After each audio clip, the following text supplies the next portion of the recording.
성령께서 우리 안에 들어오신 것이 얼마나 놀라운 일인지 저희들이 더 아는 만큼 누릴 수 있습니다. 오순절 성령 강림에 대한 내용 오늘 또 이어서 보도록 하겠습니다. 사도행전 2장 22절에서 33절 말씀입니다. 22절 이스라엘 사람들아 이 말을 들으라. 너희도 아는 바와 같이 하나님께서 나사렛 예수로 큰 권능과 기사와 표적을 너희 가운데 베푸사 너희 앞에서 그를 증언하셨느니라. 베드로는 이제 앞에서 지금 120명의 사람들이 이렇게 각각 다른 말로 동일한 복음을 전하게 되는 이것은 성령께서 임하신 성령께서 임하신다는 예언대로 된 일이며, 또 이 성령께서 임하셨다는 것은 이제 구원과 심판의 갈림길 앞에 서 있는 중요한 인생 결단 앞에 서 있는 것이다. 이렇게 이야기하고 나서는 예수 그리스도에 대해서, 그분의 메시아 되심에 대해서 이야기합니다.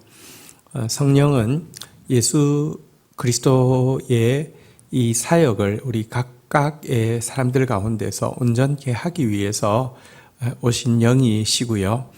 또 성령은 메시아께서 보내주시는 영이시기 때문에 성령을 이 땅에 임하게 하신 메시아에 대해서 이제 좀 소개를 하고 있습니다. 읽었던 22절에서 그는 먼저 이야기하는 것은 나사렛 예수께서 그가 행하신 큰 권능, 기사, 표적을 통하여서 그분이 성경에서 예언하고 있는 바로 그 메시아이심을 증명하였다라는 사실에 대해서 이야기하고 있습니다. 구약에는 메시아가 어떤 분이시며 어떤 일을 하실지에 대해서 자세히 예언되어 있는데요. 그 예언 중에 하나도 빠짐없이 예수 그리스도의 삶을 통하여서 성취가 되었죠. 또 특별히 그에게 따르는 권능과 기사와 표적, 유대인들은 메시아만 행할 수 있는 표적이 몇 가지 있다 이렇게 이야기하고 이 표적들을 다 해야지 메시아다라고 이야기했는데요. 그들이 제시하는 바로 그 표적들 6가지, 7가지 이 표적들 예수 그리스도의 삶을 통해서 모두 드러났고 또 정확하게 성취되었습니다. 그래서 너희도 아는 바라라고 이야기하고 있는 것입니다. 자, 그런데 이 메시아 예수를 어떻게 하였습니까? 23절 그가 하나님께서 정하신 뜻과 미리 아신 대로 내준 바 되었거늘 너희가 법 없는 자들의 손을 빌려 못 박아 죽였으나. 자, 그런데 유대인들은요, 이 율법을 가지고 있지 않은 로마인의 손을 빌어서 그들이 그렇게 기다리고 있던 메시아를 못 박아 죽였다는 것입니다. 그런데 이것에 대해서 하나님은 여기 보니까 미리 정한 뜻이 있었고 미리 아신 바 된 상태에서 내어주었다라고 이야기하고 있는데요. 여기 그 하나님께서 예수 그리스도의 십자가를 미리 정하셨다는 것, 그리고 예수 그리스도께서 유대인들의 배척을 받아 로마인에 의해서 죽임 당하실 것을 미리 아셨다라고 되어 있는데, 이 부분에 대해서는 조금 우리가 한번 생각해 볼 필요가 있겠습니다. 어떤 아버지가 자기 자식을 죽이는 것을 미리 알고 피하지 않게 하겠습니까? 혹은 어떤 아버지가 자기 자식을, 사랑하는 자녀를 죽일 일을 계획하시겠습니까? 이것은 사실 적극적으로 하나님이 무언가 놀라운 일을 위해서 뜻하셨다 이렇게 볼 바가 아닙니다. 여러분, 만약에 우리가 타락하지 않았다고 하면 하나님께서 당신의 사랑하시는 아들을 왜 여러분 이렇게 죽이실 것을 정하셔야 했고, 또 이와 같은 일에 대해서 이 완악한 인간들이 예수 그리스도를 죽이실 것을 아실 이유가 없지 않습니까? 인간이 범죄하고 죄로 말미암아 죄와 사망의 권세를 가진 사단이 다스리는 이 세계, 그리고 이 세계에서 해결책이 없는 이 가운데 자기의 아들을 주신 하나님, 그리고 그 아들을 내어주시면서까지 우리를 건지실 당신의 계획, 그리고 또 우리들이 당신의 아들까지 죽일 것을 아심에도 불구하고 참으시는 그 용납, 이 사랑에 대해서 이야기하는 것이지, 하나님께서 적극적으로 자기 아들을 죽이고 싶어 했다 할지, 혹은 하나님께서 적극적으로 이 악한 자들이 자기 아들을 죽일 것을 아심에도 불구하고 방관하였다 할지, 이런 차원이 아닌 것을 우리는 분명히 알아야 합니다. 그럴 만큼 우리를 더 사랑하셨다는 것이고요. 또 우리가 그렇게 할 만큼 악하고 범죄로 말미암아 변질되었다는 것입니다. 원래 하나님께서 뜻하셨다는 것이 아니라 우리의 타락으로 말미암아 그 방법 외에는 구원의 길이 없었음을 보여주고 있습니다. 자, 그러나 이 죽음으로 끝나지는 않았습니다. 24절, 하나님께서 그를 사망의 고통에서 풀어 살리셨으니 이는 그가 사망에 매여 있을 수 없음이니라. 예수 그리스도는 이렇게 해서 내어준 바 되었지만 하나님께서 그를 사망의 고통에서 풀어 살리셨다라고 이야기하고 있습니다. 부활에 대해서 선포하고 있는데요. 그러나 이는 이라고 하면서 그 이유는, 예수 그리스도께서 부활하신 것에 대해서 그 이유는 그가 사망에 매여 있을 수 없었음이라 이렇게 이야기하는데요.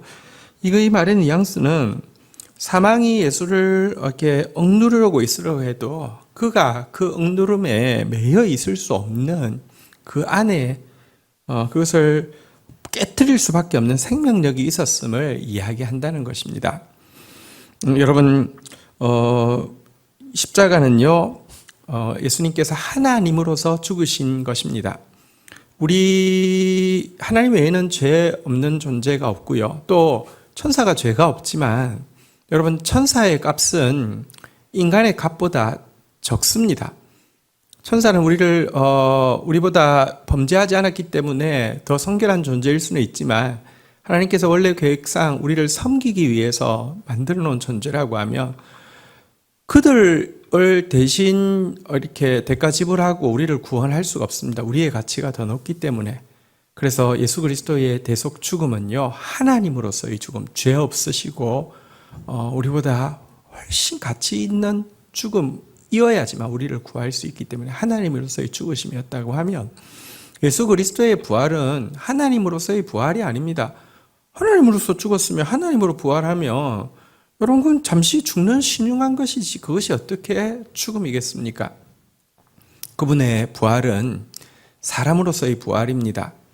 이 세상에서 육신을 입고 사셨던 예수 그리스도.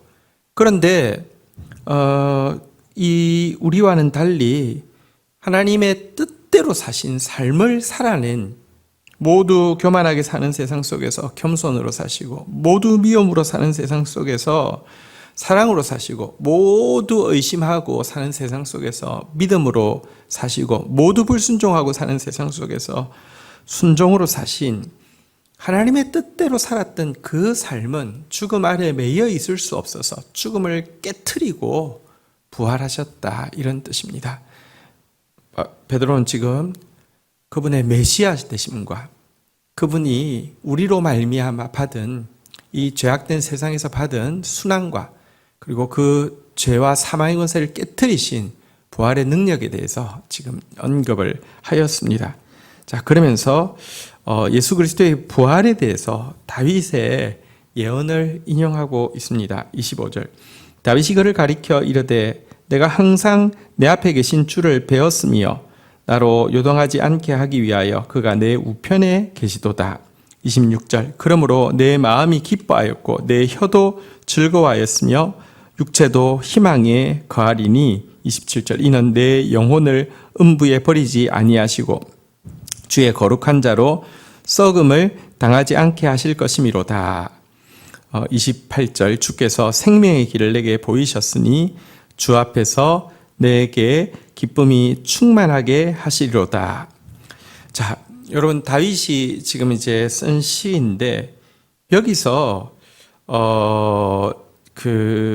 지금 나라는 화자를 만약에 다윗이라고 한다고 하면 여러분 이 시는 어떤 부분들은 이렇게 현실이 되어지지가 않을 것입니다.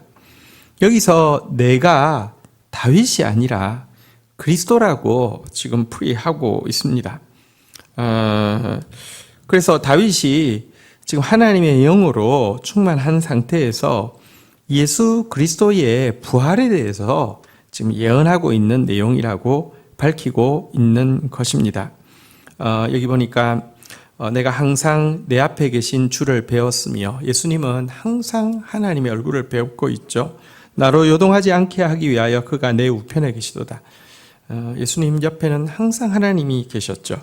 그러므로 내 마음이 기뻐하였고 내 혀도 즐거워하였으며 내 육체도 희망에 거하리니 이는 내 영혼을 음부에 버리지 아니하시며 주의 거룩한 자로 썩음을 당치 않게 하실 것이미로다. 여러분, 예수님이 고백합니다. 내 영혼을 음부에 하나님께서 버려두지 않을 것이고 썩음을 당치 않게 하실 것이다 라고 하나님 앞에서 고백하고 있다는 것입니다. 주의 거룩한 자, 여기 나 주의 거룩한 자, 이것이 그래서 다윗일 수 없는 것입니다. 왜냐하면 다윗은 위대한 왕이었지만 그의 육신은 썩음을 당하였지 않습니까?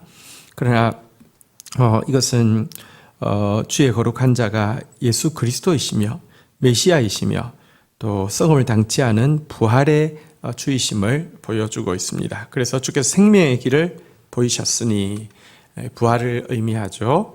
주 앞에서 내게 기쁨이 충만하게 하시리로다. 그리고 부활하신 주님 충만한 기쁨으로 승리하셨음을 다윗은 예언하고 있는 이 예언을 인용하고 있습니다. 그러면서 자 29절 한번 보십시오. 이 예언의 성취자이신 예수 그리스도의 부활 사건에 대해서 다시 한번 언급합니다. 형제들아, 내가 조상 다윗에 대하여 담대히 말할 수 있노니 다윗은 죽어 장사되어 그 묘가 오늘까지 우리 중에 있도다. 그래서 다윗일 수가 없죠. 위에 시는 다윗이 썼지만 자신을 이야기하는 것이 아니라는 것입니다.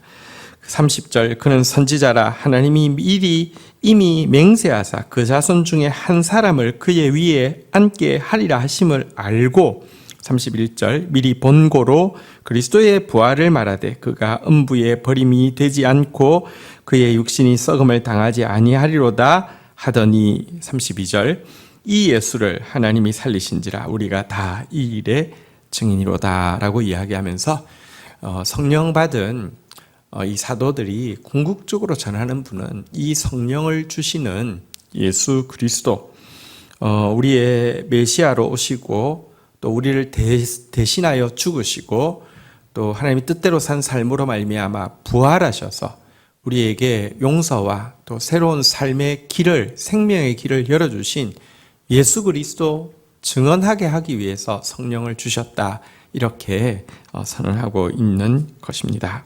자, 33절 마지막 절입니다. 하나님이 오른손으로 예수를 높이심에 그가 약속하신 성령을 아버지께 받아서 너희가 보고 듣는 이것을 부어 주셨느니라. 자, 이러고 나서 다시 한번 부활하신 예수님을 하나님께서 높이시사 요엘이 예언했던 그 성령의 새 시대를 지금 열 수 있는 권세를 그분에게 주셨고, 그분으로 말미암아 성령 받은 120명의 성도들이 온 세상에 지금 그 복음을 선포하고 있는 것이다 라고 이 120명에게 일어난 이 놀라운 일들에 대해서 다시 한번 소개하고 있는 것입니다. 성령은 말씀이 말씀되게 하는 영이라고 계속 소개하고 있습니다. 또한 성령은 예수를 증언하게 하는 영이십니다. 성령을 아버지께 받아서 부어주시는 분은 메시아 예수님이시고요. 성령이 임하신 이유는 우리를 어떤 영적인 사람인 것처럼 드러내게 하기 위해서, 혹은 우리가 원하는 어떤 능력과 기적을 행하게 하기 위해서가 아니라 예수 그리스도를 드러내고 증언하게 하기 위함이며, 궁극적으로 예수 그리스도의 재림을 예비하고 또 구원과 심판의 갈림길 가운데 구원받을 자들을 구원케 하는 것이 성령의 사역임을 오늘 베드로의 설교는 잘 보여주고 있습니다. 주신 말씀 붙잡고 제가 기도하며 나가도록 하겠습니다. 하나님 아버지 감사합니다. 예수 그리스도를 우리에게 내어주셔서 감사합니다. 당신의 사랑하는 아들을 내어놓으시고 나의 아버지 어찌하여 나를 버리셨나이까 외치는 그 절규 앞에서도 침묵하실 수밖에 없었음은 우리의 죄가 얼마나 큰 것인지 또 우리의 죄에서 우리를 구원할 길이 우리보다 더 고귀한 아들의 핏값 외에는 없었기에 그러실 수밖에 없었음을 우리가 기억하게 됩니다. 아들을 주신 주님 찬양합니다. 메시아이신 주님 찬양합니다. 그리고 죽으실 뿐 아니라 하나님의 뜻대로 사신 삶으로 말미암아 부활하여서 이제 우리에게 성령을 부어주시는 예수 그리스도, 이제 우리에게 생명의 길을 보여주시는 예수 그리스도 우리 앞에 있음을 인하여서 감사합니다. 오 주님, 저희들도 성령에 충만하게 하여 주셔서 예수께서 살았던 삶을 살게 하시고 예수를 전파하게 하여 주시고 예수의 나라를 또 꿈꾸게 하여 주시기를 간절히 간구하고 소원합니다. 주님, 주의 나라가 가까운 이때에 정말 성령으로 충만하여서 예수 증인으로서 살아낼 수 있도록 저희의 오늘의 삶도 붙들어 주시옵소서. 예수 그리스도의 이름으로 기도 올립니다. 아멘.